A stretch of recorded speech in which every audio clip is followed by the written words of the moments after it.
Price Lord. இந்த 80வது சுதந்திர தினம் அன்று உங்களை சந்திப்பதில் பெரும் மகிழ்ச்சி அடைகிறேன். வசனம் பைபிள் இவ்வாறு இருக்கிறது. என்னதுன்னா, கர்த்தரே ஆவியானவர், ஆவியானவர் எங்கே உண்டு அங்கே விடுதலை உண்டு அப்படிங்கிற வசனம் இதை நம்ம பார்க்கிறோம். கர்த்தரே ஆவியானவர், ஆவியானவர் எங்கே உண்டு அங்கே விடுதலை உண்டு. ஆண்டவர் நமக்கு கொடுத்த சுதந்திரம்.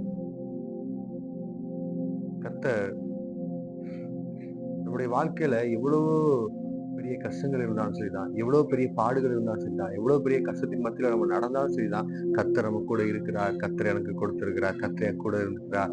ஆவியானவர் எங்கே உண்டோ அங்கே விடுதலை உண்டு. நம்ம பைபிள் வாசிக்க வச்சு ஆவியானவர் என் கூட இருக்கிறார் ஒரு விசுவாசம் உங்களுக்குள்ள இருந்ததுன்னா உங்க வாழ்க்கையிலேயே சுதந்திரமா வாழவும் கர்த்தர் பெரிய காரியத்தை செய்ய வல்லமையுள்ள தேவனாக இருக்கிறார். கர்த்தரே ஆவியானவர், ஆவியானவர் எங்கே உண்டோ அங்கே விடுதலை உண்டு. இந்த சுதந்திர தினத்தில் அஞ்சு கர்த்தர் உங்களுக்கு கொடுக்கிற ஒரு அருமையான வார்த்தை, ஆவியானவர் எங்கே உண்டோ அங்கே விடுதலை உண்டு. கர்த்தர் உங்க கூட இருந்தாருன்னா அவருக்கு ஒரு விடுதலை. கர்த்தர் உங்களை வழி நடத்தினாருன்னா அவருக்கு ஒரு விடுதலை. நீங்க கர்த்தர் கூட அமர்ந்திருந்து அதிகாலை நேரம் ஜெபித்து நடத்தினா அது உங்களுக்கு ஒரு விடுதலை.